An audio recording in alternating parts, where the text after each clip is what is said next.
time in a while that I've only had one cold steel blade on the table, right? I promise I'll do other knife brand reviews. I've just been on a cold steel kick. They're probably my favorite company still. Even though they've went over to GSM, they seem to be still making some good designs. I still love Cold Steel. I'll do some different brands soon. I promise. You can see we got two other different brands. Let me know if you guys know what this CRKT is. I'm not going to show the other side because it shows the name. But I love this knife. This is a sweet EDC hunting knife. Kind of a sleeper hit for CRKT. Really nice contour G10 handles. Anyway, let me know in the comments if you know what this knife is. This is a fantastic knife. But this is 3-inch blade, so you can kind of see Kobun's 5.5-inch blade. Get some comparisons. And we all know the Buck 119, of course. Similar size, a little bit bigger on that Buck. But today we're looking at the Cold Steel Kobun, right? Kobun, Japanese for soldier, apparently. Let me know if that's true in the comments. I believe that's what Cold Steel says on their website. So, I will say, guys, I've had a tumultuous relationship with the Kobun. When it first came in the mail, I didn't particularly like it. I thought that it just felt wrong when I was comparing it to knives, like, say, we're going to break our Cold Steel streak. Like the SRK, but what I came to realize was they were different knives. And once I started judging the Kobun on the knife itself, what it is, and not in comparison to other knives like the SRK, I started to really enjoy it. So let's talk about why real quick before we get into what I like, what I don't like, and something unique. I was judging this based on this being like a full-size kind of all-round, all-purpose fighting knife, outdoors knife. So look at the difference in size on that Kraton handle versus on this. Look at the blade thickness real quick, right?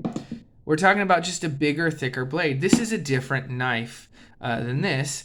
And when I started thinking of this Kobun as kind of the knife itself and not in comparison to other knives, I started to really, really like this knife. So let's get into the specs, and then we'll get into what I like, what I don't mind, and what I don't like, and then something unique on the Cold Steel Kobun. So the weight is 4.4 ounces, lightweight blade, and that partially is because of that 3.5 millimeter blade stock. Blade is 5.5 inches of AUS 8A. Yes, Cold Steel still uses AUS 8. I assume they've gotten the formula quite right now at this point, right? New Cold Steel logo. Don't mind that. Still prefer the old one, but I like it. It looks pretty cool. Handle is 4 3/8 inches, made of Kraton, and it is 9 7/8 inches overall. So what do I like? I like this sweeping Tanto design. You guys know I like a Tanto, and I prefer a Tanto that has a sweep. Unlike this case, I still love this case, but the sweep kind of comes down. It's almost like a drop point Tanto, but this has a sweep to it like the Cold Steel Recon Tanto. And so the top of this is going to be higher up than that, which means this is going to slice well. It's going to slice whatever you're slicing better, whether it be food or whatever you're using this knife for. I know this is a fighting knife, but I doubt many people use it as that. So what you might actually be slicing with this is going to slice better. Another thing I really like is the comfort of the handle. Yes, I do have an issue with this handle and kind of the thinness on it, and we'll talk about that and what I don't like. But the checkering on this Kraton, Cold Steel's Kraton is fantastic. They call it Kray X, and I just think that this is a very comfortable handle still. Not quite as comfortable as this, but look how much more filling that is. So, it's a more lightweight design blade, and as I mentioned earlier, it's just a different knife. So, what else do I like? Well, I like how lightweight it is. This still being a 5.5-inch blade, still being, 3.5 millimeters thick. That's about as thick as that's the same thickness as a lot of Cold Steel's kind of overbuilt folding knives. Still plenty thick for most tasks you're gonna have it handle. And so I like how lightweight this is. I like that you can just throw it in the sheath and kind of clip it to your pocket or your belt or in your booth. And while we're on that, let's talk about this sheath. I really think this belt clip design is cool. Most Cold Steel Secure X sheaths come with this belt loop. which is great because, again, they're differently designed knives meant to kind of dangle from your belt. But I think Cold Steel did a good job in realizing, hey, this is probably going to be carried from a belt. Someone's going to want to make a clip design for this, so let's just give that to them anyway. So I really think that's cool. I think it's unique, and I think it sets it apart from other smaller fixed blades that probably would just give you a belt loop that you would never use. So I think that's cool. So what don't I mind on this knife? Well, I don't mind osate. Osate, again, sorry, got a plane going by. Osate, like, what am I going to call, what else am I going to come up here? SK5, right? So I mentioned this before. Osate to me, like SK5, like a lot of like 420. We got another Osate steel over here. Yeah, right there. Or like 1095. They're all working steels, right? They're going to hold an edge fine. They're going to sharpen easy. But they're not going to hold an edge forever, and osate will rust just like HCR will. So it's fine. It's probably going to be plenty useful and give you plenty of use in your day-to-day life, and you're probably not going to notice it a ton. Now, if you use your knife a lot, it's going to dull more. That's just osate for you. That's a lot of those steels that are just softer. They don't have the tempering like S35 or, even VG10. It's just not going to hold an edge as well as that either. So I think it's a working steel, as I kind of call all those steels. They're working steels. They're useful. They work just fine, but you're going to have to sharpen it more, and it will rust on you. So that's what I don't mind on this blade. But, and I forgot to mention this in specs, this is about a $40 knife. They go anywhere between like $35 and $55. It's still a good price at any of those prices, really. Osate isn't a bad steel. For a while, it was, from what I assume anyway, I'm a little bit on the younger side. It was like a premium steel at one point, right? From what I've heard, or like a mid to high end steel. It's no longer really that. It's a budget steel, but it still works just fine. So anyway, keep it oiled though, because it will rust. Okay, what don't I like? So I do like the texturing of this handle, but again, guys, this is a different knife than that SRK or that Recon Tanto. And this is way more comfortable. It just is. So I would like a tiny bit more thickness on this knife. But that's the issue, is this knife is supposed to be thin. It's supposed to be discreet. It's supposed to be easily carried. So they wanted to keep this knife thin and, kind of more discreet. So they thinned up that handle in comparison to that Recon Tanto or that SRK. So, but I would like a little bit more, just a little bit more thickness to that handle. I have short fingers, so generally I don't mind thinner handles because I have less length to grab on, but I just would like a little bit more to that.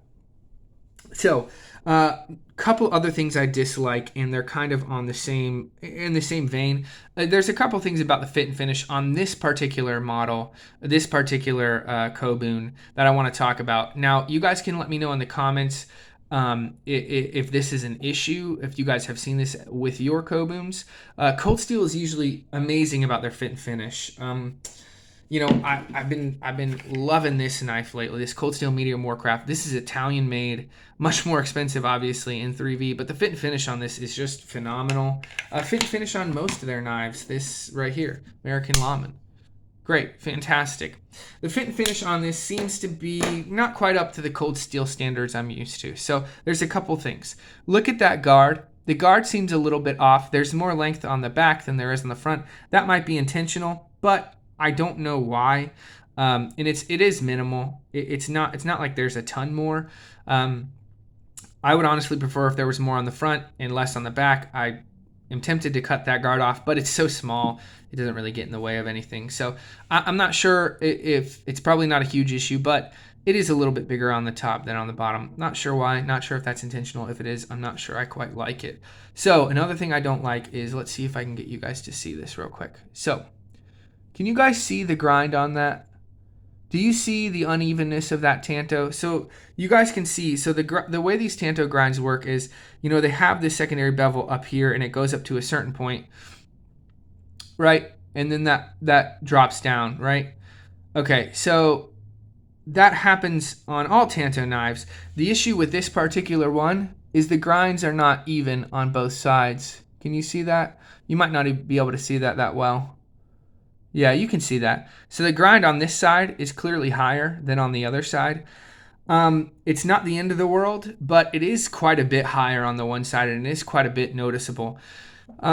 I would have liked it if it was just ground more evenly. I'm not going to complain too much. It's a relatively inexpensive blade, and you're getting a nice blade for that price. This might just be kind of a, just an issue with this particular Kobun, but I don't think I've had that issue with another cold steel knife before. But I wanted to mention it regardless. So the fit and finish overall isn't perfect. It's not terrible, but there's a couple things I would change, and the handle is just a little bit too thin for my taste. Again, that's kind of a what I don't mind rather than something I don't like, because it's just with my particular hands how that fits.